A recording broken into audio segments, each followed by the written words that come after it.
ಪ್ರಜಾಧ್ವನಿ ಇದು ಪ್ರಜೆಗಳ ನಂಬಿಕೆಯ ಧ್ವನಿ. ಸೂರಿಗಾಗಿ ಪ್ರತಿಭಟನೆ.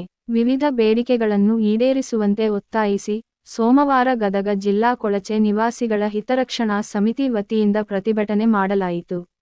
ನಗರದ ಕರ್ನಾಟಕ ಕೊಳಚೆ ಅಭಿವೃದ್ಧಿ ಮಂಡಳಿ ಕಚೇರಿ ಮುಂದೆ ಹೋರಾಟ ನಡೆಯಿತು.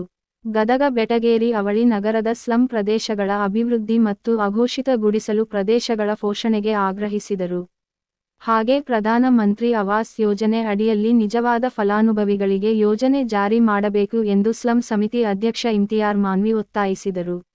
ವರದಿ ನಾಗರಾಜ ಹಣಗಿ, ಪ್ರಜಾಧ್ವನಿ, ಲಕ್ಷ್ಮೇಶ್ವರ.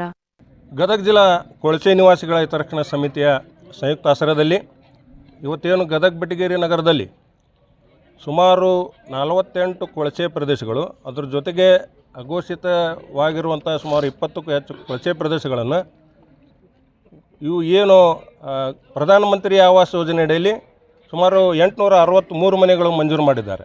ಆದರೆ ಅಧಿಕಾರಿಗಳು ಮತ್ತು ಈ ಏನು ಮನೆಗಳ ಕಟ್ಟಬೇಕಂತೇಳಿ ಕಾಂಟ್ರಾಕ್ಟರ್ ತೊಗೊಂಡಿದ್ದಾರೆ ಗುತ್ತಿಗೆದಾರರು, ಅವರು ನೈಜ ಫಲಾನುಭವಿಗಳನ್ನು ಗುರುತಿಸೋದನ್ನು ಬಿಟ್ಟು ಇದ್ದವರಿಗೆ ಮನೆಗಳನ್ನು ಕಟ್ತಾ ಇದ್ದಾರೆ.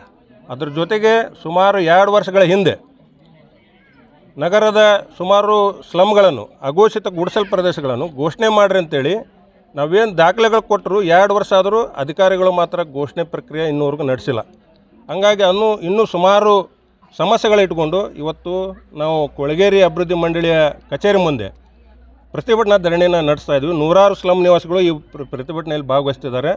ಈ ಒಂದು ಸಂದರ್ಭದಲ್ಲಿ ಏನು ಈ ಭಾಗದ ಕರ್ನಾಟಕ ಕೊಳಗೇರಿ ಅಭಿವೃದ್ಧಿ ಮಂಡಳಿಯ ಸಹಾಯಕ ಕಾರ್ಯಪಾಲಕ ಅಭಿಯಂತರು ಕರ್ನಾಟಕ ಕೊಳಗೇರಿ ಅಭಿವೃದ್ಧಿ ಮಂಡಳಿಯ ಆ್ಯಕ್ಟ್ ಏನಿದೆ 1973 ಏನು ಕಾಯ್ದೆ ಇದೆ, ಆ ಕಾಯ್ದೆ ಅಡಿಯಲ್ಲಿ ಸ್ಲಮ್ ಘೋಷಣೆ ಮಾಡಿ ಸ್ಲಮ್ ಜನರಿಗೆ ಆ ಕಾಯ್ದೆ ಪ್ರಕಾರ ನಾಗರಿಕ ಸೌಲಭ್ಯಗಳನ್ನು ಒದಗಿಸಬೇಕಾದಂಥ ಕರ್ತವ್ಯ ಇರುವಂಥ ಜವಾಬ್ದಾರಿ ಇರತಕ್ಕಂಥ ಅಧಿಕಾರಿಗಳು ಇವತ್ತು ಆ ಅಧಿಕಾರಿಗಳು ಏನು ಮಾಡ್ತಾಯಿದ್ದಾರೆ ಅಂದರೆ ಜನರಿಗೆ ಸುಮ್ಮನೆ ಸುಳ್ಳು ಹೇಳೋದು, ಮೋಸ ಮಾಡೋದು, ವಂಚನೆ ಮಾಡ್ತಕ್ಕಂಥ ಕೆಲಸ ಈ ಅಧಿಕಾರಿಗಳು, ಭ್ರಷ್ಟ ಅಧಿಕಾರಿಗಳು ಮಾಡ್ತಾಯಿದ್ದಾರೆ. ಅದ್ರ ಜೊತೆಗೆ ಏನು 863 ಮನೆಗಳು ಈ ಗದಗ ಬೆಟಗೇರಿ ನಗರದಲ್ಲಿ ಸ್ಲಮ್ ಪ್ರದೇಶದಲ್ಲಿ ಕಟ್ಟಬೇಕು ಅಂತೇಳಿ ಸರ್ಕಾರದ ಬಡವರಿಗೆ ಒಂದು ಶೂರು ಕಲ್ಪಿಸಬೇಕು, ಅವರಿಗೆ ವಸತಿ ಕಲ್ಪಿಸ್ಬೇಕಂತೇಳಿ ಉದ್ದೇಶದಿಂದ 863 ಮನೆಗಳು ಏನು ಮಂಜೂರು ಮಾಡಿದ್ದಾರೆ. ಅದರಾಗ ಸಾಕಷ್ಟು ಗೋಲ್ಮಾಲ್, ಭ್ರಷ್ಟಾಚಾರ, ಹಗಲದರೊಡನೆ ಈ ಅಧಿಕಾರಿಗಳು ಮತ್ತು ಗುತ್ತಿಗೆದಾರರು ಸೇರಿ ಮಾಡ್ತಾಯಿದ್ದಾರೆ. ಸ್ಲಮ್ ಜನರ, ಬಡ ಜನರ ಕೋಟ್ಯಾಂತರ ಅನುದಾನ ಭ್ರಷ್ಟಾಚಾರ ನಡೆಸಿದ್ದಾರೆ. ಈ ಒಂದು ಭ್ರಷ್ಟಾಚಾರನ ತನಿಖೆ ಆಗಬೇಕು ಅಂತೇಳಿ ಇವತ್ತು ಹೋರಾಟದ ಮೂಲಕ ಜಿಲ್ಲಾಧಿಕಾರಿಗಳಿಗೆ, ಈ ಭಾಗದ ಉಸ್ತುವಾರಿ ಸಚಿವರಿಗೆ, ಲೋಕಾಯುಕ್ತರಿಗೆ ಮತ್ತು ಸ್ಲಮ್ ಬೋರ್ಡ್ ಅಧ್ಯಕ್ಷರಿಗೆ ನಾವು ಈ ಒಂದು ಪ್ರತಿಭಟನೆ ಮೂಲಕ ಒತ್ತಾಯಿಸ್ತಾ ಇದ್ದೀವಿ.